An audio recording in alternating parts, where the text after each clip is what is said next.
We're now on Daf Nun Hey Amid Beis, proceeding in the Mishnah. Avalo botzrim imo.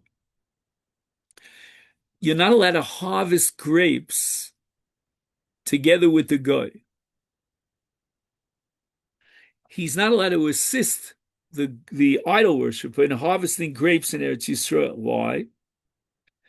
Because at this point, the grapes that he's harvesting are still tahoros. They're still in a state of tara. It hasn't yet reached the gas. The gas itself, the wine press, is tameh, and it will convey tumah to the grapes. But right now, there's no tumah. So when the Jew now, in harvesting the grapes, will bring the grapes to the wine press, at that point they become tameh. And therefore, the Jew is now participating in being gorem tumah to chulin in Eretz Yisrael. Yisrael shu osa b'tumah. Now the Mishnah wants to know, what about the case of a Jew who deliberately violates this Isur d'Rabbanan, and he's metameh chulin?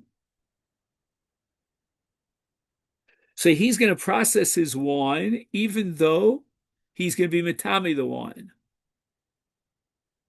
Is therefore lo dorchim v'lo botzrim imo. Any sort of assistance, even at the state of darchin, which means it's already tameh, and the Yisrael has already violated the Isur of tumah, being gorem tumah, and therefore you would say, well, what's wrong with dricha? Why can't I now tread upon the grapes if they're already tameh anyway? And at this point in time, the Jew is no longer violating any sort of a sin. I'm not abetting him in a sin.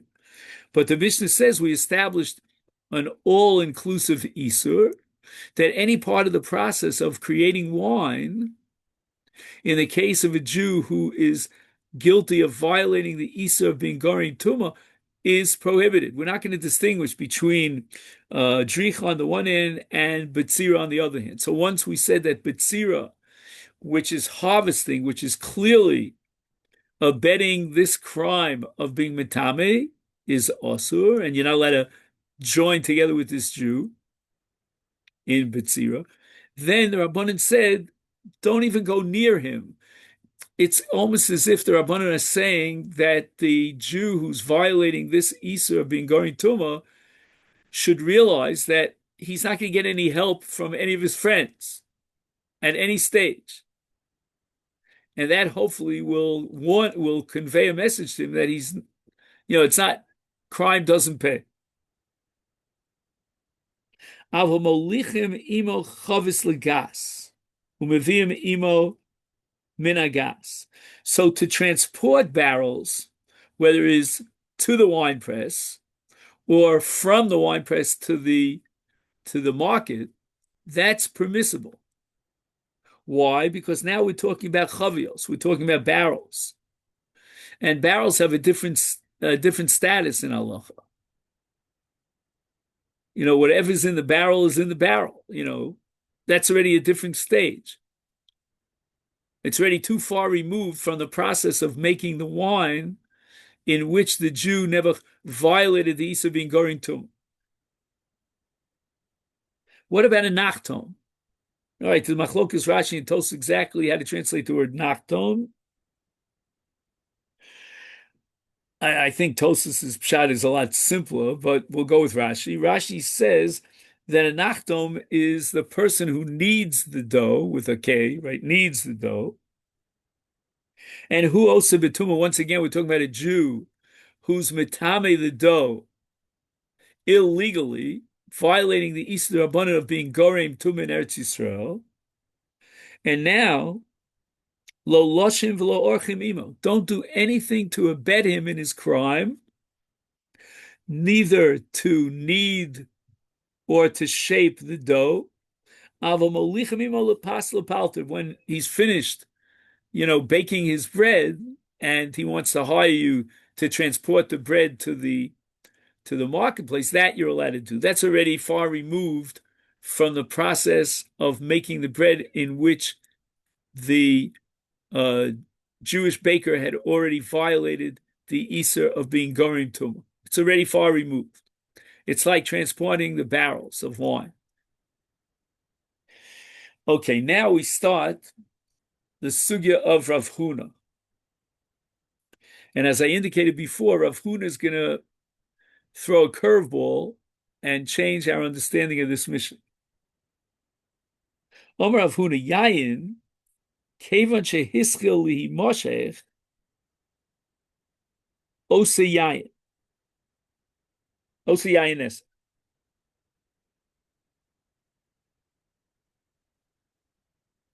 Now, what happens is that after the first stage of dricha, and then the grapes, as we said, are put all the way on top in the tapuach, and they're crushed by the weight of the boards.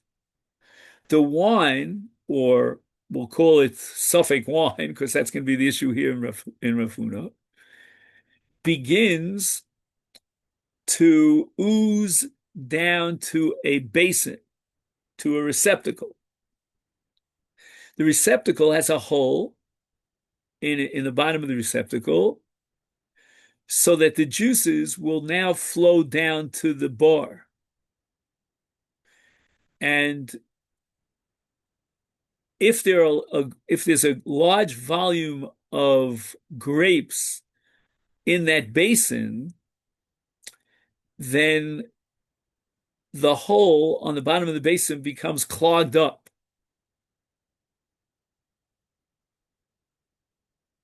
Now, let's assume that there's no great volume of grapes in the basin, and therefore the oozing of the grape juice is flowing freely through the basin down to the bar. It hasn't yet reached the bar. Says Rav Huna, at this point, when the yayin is oozing, or the grape juice is oozing down towards the bar, even though it hasn't reached the bar, it's already asur midin yayin esa midin stam yain. And that's called, in the language of Rav Huna, hischil li moshech. It's already flowing down into this basin, and from there, through the hole at the bottom of the basin, down to the bar. Already in this point, the maga, the contact between the idol worshiper and the yayin, is already enough to generate the shame, the status of stam yena. And this lechora is a statement that's against our Mishnah, because our Mishnah says it only becomes wine, in quotation marks, right, the status of wine, when it reaches the bar. And yet Rav Huna is talking about an earlier stage when the wine begins to flow, but it's not yet in the bar, and it's already yayin esa.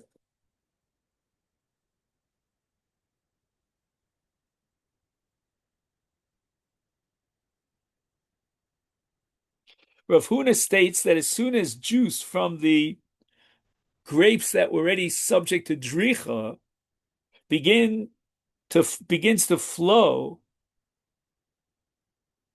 so there's this basin, and the juice is coming to the top of the basin and slowly going down to the bottom of the basin. It is already classified and defined as yayin, and therefore the touching of the idolater creates yayin nesach.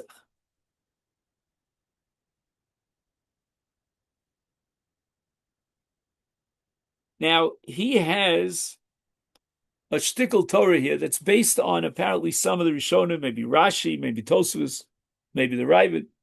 And he says that the juice is not considered wine the moment it's extracted from the grapes.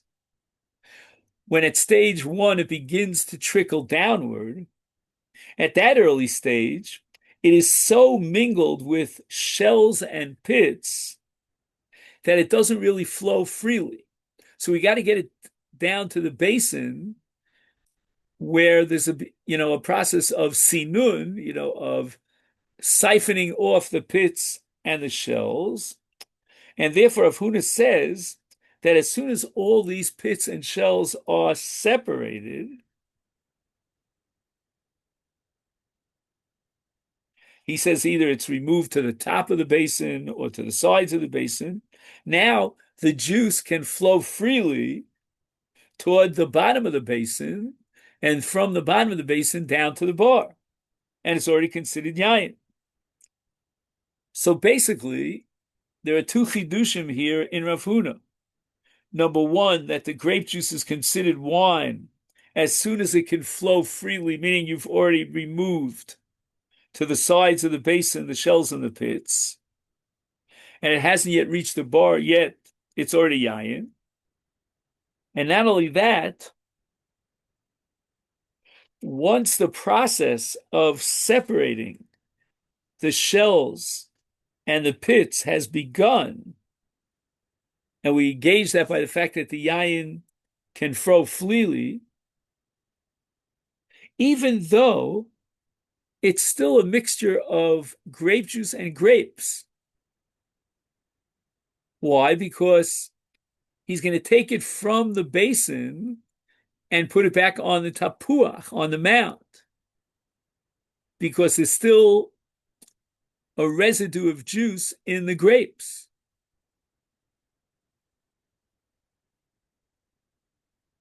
So whether the idolater touches the part of the juice that's flowing freely downward, or the part that is still mixed with grape shells on the mound, he renders it yayin nesa. Frek the Gemara, what are you telling me? That's against that Mishnah. Tanan Mishnah says, Lochem gas bi uta min ha'ovei kol chavim, afal pi shenotov yodav nosin l'tapua. Because it hasn't yet reached the bar. Amar Rav Huna, begas kuka umaleh. The case of our Mishnah is where apparently this basin is so full of grapes that it becomes plugged up.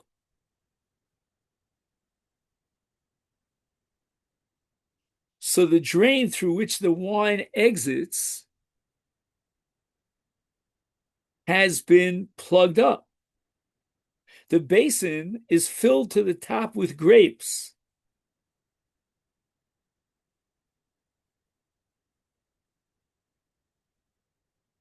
After they are trodden, the juice exudes from them, but it cannot flow freely because, as we said before, the drain is plugged up.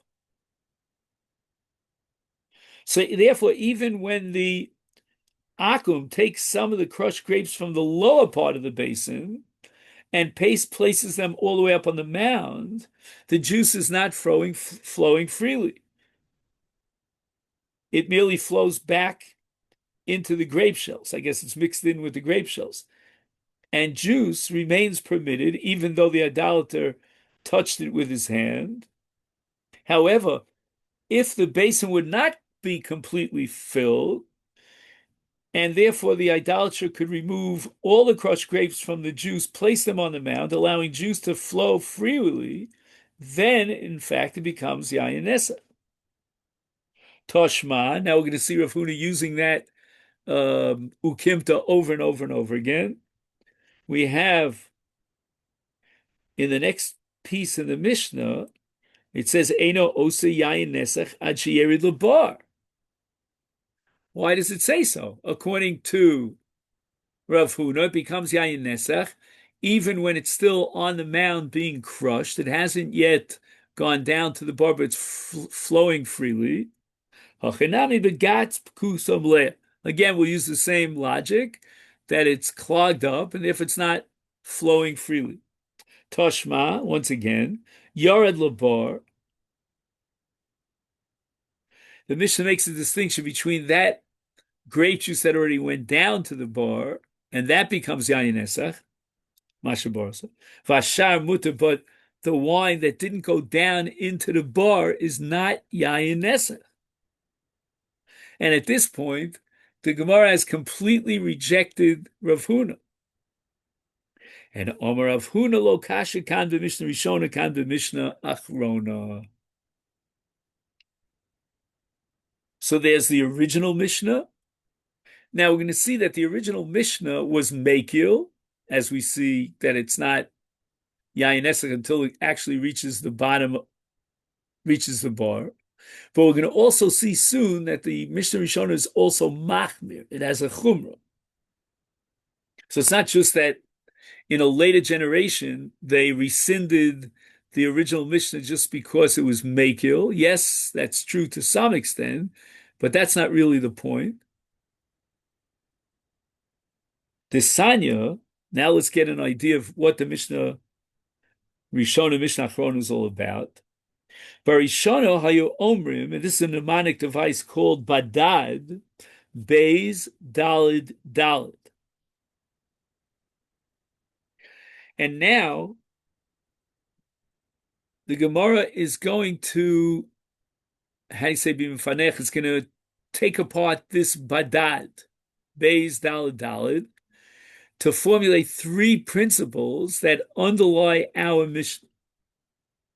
The first principle is Ein botzrim im ha'ovei kachavim begas, that you're not allowed to do the harvesting, which is called bitzira, together with the goy, because again, at this point, it's not tameh, and you are starting the process of gram tumah. Sha'asa ligram tumah l'chulim be'eretz Yisrael. So that's the base of Badad, from the language of Botzrim, Ein Botzrim. Then we have the first Dalit, Ein Darchim in Yisrael also Peres Betuma. You're not allowed to press the grapes, treading on them, on behalf of a Yisrael who's violating the Sutuma. We have a principle. We don't abet a crime, a criminal, in his criminal act. Just 1 second. We said before, below Botzrim.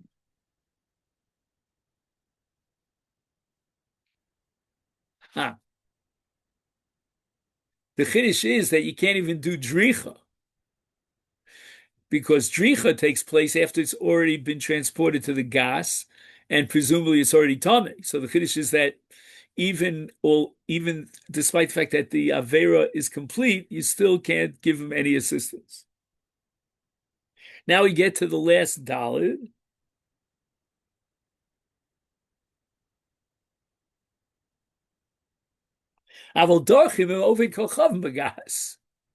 Here's something a little bit paradoxical, counterintuitive, that what you're not allowed to do with a Jew, you're allowed to do with a guy.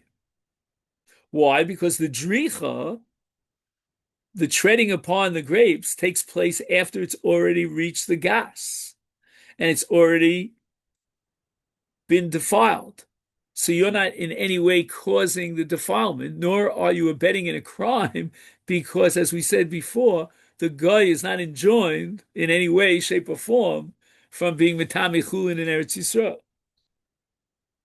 So that's called Badad, and those are the three principles, let's go over them very quickly, that underlie our Mishnah, Mishnah Rishona. Number one, Ein Botzrim Mina Akum Begas.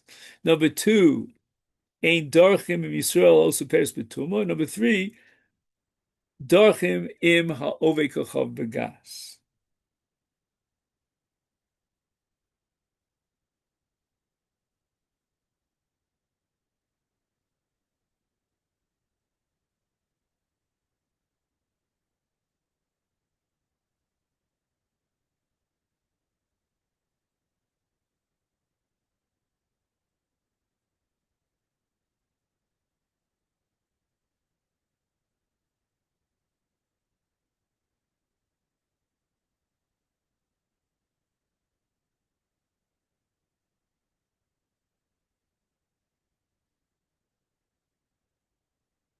Let's just go over this last principle.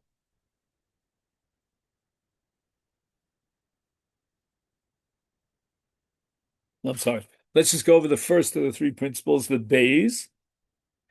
Ain botzrim.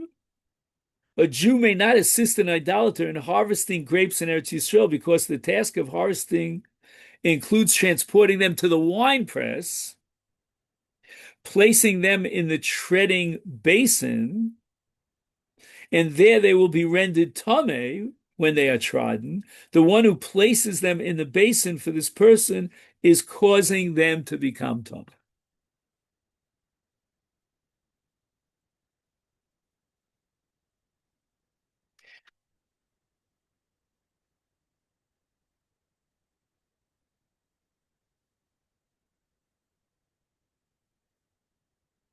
And now, v'lo chayshinon lider Huna. According to the Mishnah Rishona,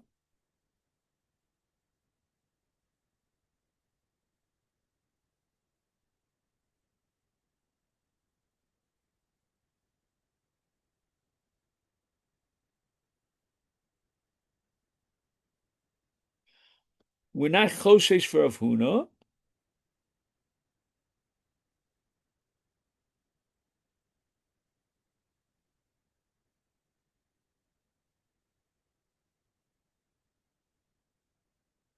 which I think means the following, that even if the wine is oozing down, flowing freely down into the basin, and then you're going to take the grapes and do a dricha on them, the guy has already come in contact with this wine. And according to Rav Huna, despite the fact that it hasn't yet gone down to the bar, it's already considered yayin nesach. So this last principle of dorchim im hovi kocham begas is a contradiction to Rav Huna. Let me just see if he says the same thing. If we accept Rav Huna, then forgetting about Tumah, it is forbidden for a Jew to earn a wage by assisting an idolater in wine pressing, because the idolater renders the juice in the treading basin as yayin nesach after he touches it. And that's after it has begun to flow freely. One may not earn wages by working with items that are prohibited for benefit. Yayin nesach is also rana. Since the Brisa states that the rabbis permitted it, again, that's the Mishnah Rishona, we learn that initially they did not deem juice the subject of yayin nesach, even though it's flowing freely into the basin. Rather, they held that it becomes classified as wine only when it descends into the bar. However, now we get to the Mishnah Achrona, v'chazru lomar dabad. So it's now dalid beis dalid. What is dalid beis dalid? So we're going to go in a little bit into Daf Nun Vav. Number one, ein dorchim im ovid kolchavim bagas. Right, because we said that they take the wine from the basin and they put it on top in the tapuach, and now they're going to do another process, which is okay, but ein dorchim in ovid kolchavim bagas. Right, the treading is also because it's already gotten to stage number two, where the wine is oozing freely. And it's us. It's yayin nesach. And you can't get paid for it because it's also bano mishum de Rav Huna. And that Mishnah Achrona reflects the principle of Rav Huna. So that's going to be the Dalid. Now we have a Beis and a Dalid here on the top of Nun Vav. The Ein Botzrim im Yisrael shall oseh perosav betuma. Okay, that we already said. Kolshkein ein dorchim, because again, you're abetting in a crime, because this Jew is a Jew that you could describe and categorize as osa perosa bituma.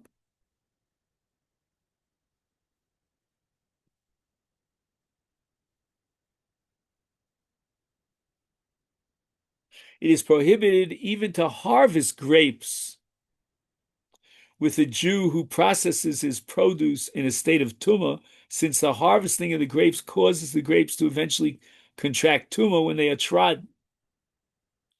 Surely it is prohibited to assist the sinful Jew in the act of treading itself when he actually contaminates the grapes. So at what point do the grapes become tameh? That's at the point of dricha.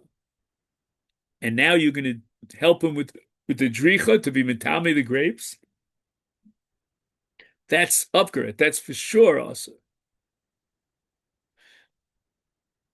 Even in the early stage of Bitsira, which is before the grapes have been Mekabel Tuma, even that's prohibited. So that's the base. Now, we've got Ein Dorchim, that's the Dalit. Now we have the Beis main boat stream, and now we have a third Dalit. A third letter.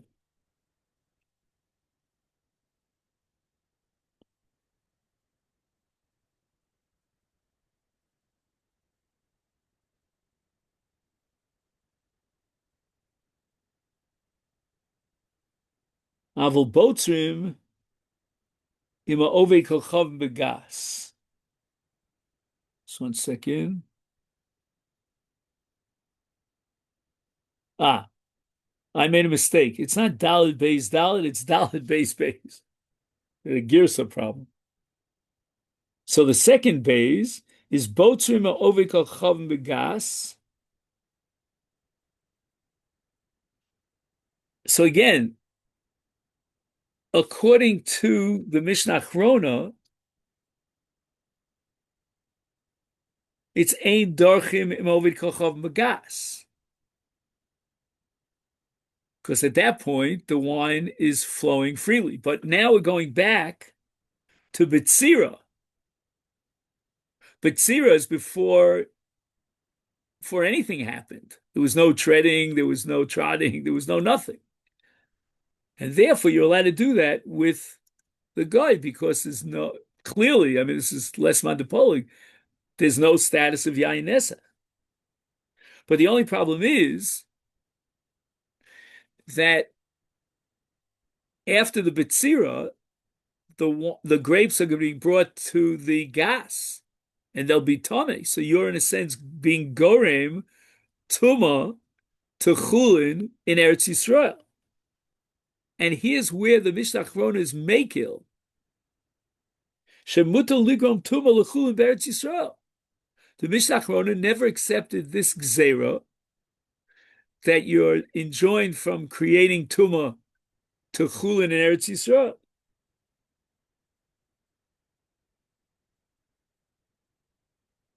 He writes here, at different times there were diverse Tanoic rulings as to whether the law of Nesach applies to the juice of grapes that are still in the treading basin. Our Mishnah reflects the initial ruling that it cannot become Yain Nesach until it descends into the cistern. Rav Huna, on the other hand, follows the Mishnah Achrona, and therefore it becomes Yain Nesach as soon as it begins to flow freely in the treading basin. Okay, then that's where we'll stop for today.